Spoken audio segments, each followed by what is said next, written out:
Biamish. I'm a Biamish. Yo.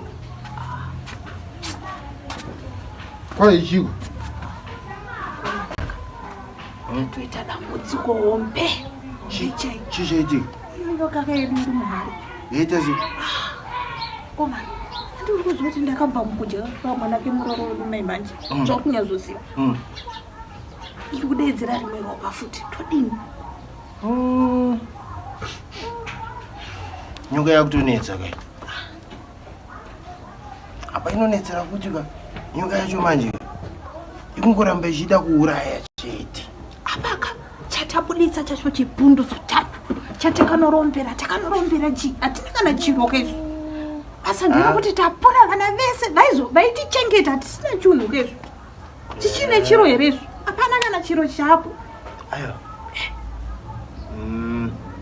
Nyoka iyi kana isikade kuchinjaniswa idanodzosera. Amabiamishi masi. Tokona kuchinjanisa nyoka topiwa kana tibere hedu. Amabiamishi.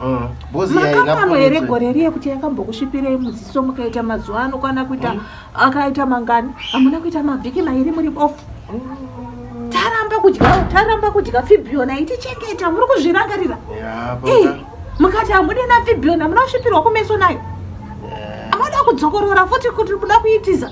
Isusu takarombera upfumi weita sei nayo nyoka. Amabiamishi inini ndasarwa nemwana wani.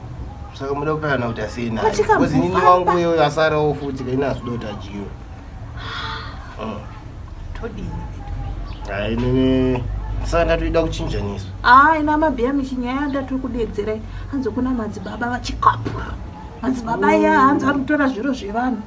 Unotonosvika tonopereka zviro isa hatichambonyariba zvekuti takaromba ka ina handichanyarenda kutobuda pachena sadhiraivha wetirakita nokuti zvokwadika chinodyirwa ana edu kusara tisina kana chiro toshaya anotiviga pakuda plan ini ndakubaenda kwamadzibaba iyi kumunamato chaiko nokuti maona musiku yakandimonyora kuzoti ezvinezvi takapedzera ninhumusangana tese amabiamishi semurume nemukadzi haidi ndiyo inenge ichingosangana neni zviriko mari yacho iripi aiwa zvekuromba handichadai zvekuromba handichadai aiwa ndakutoita purani ndakutoenda kwamadzibaba aidodzusira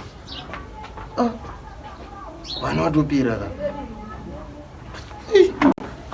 ndakudzusira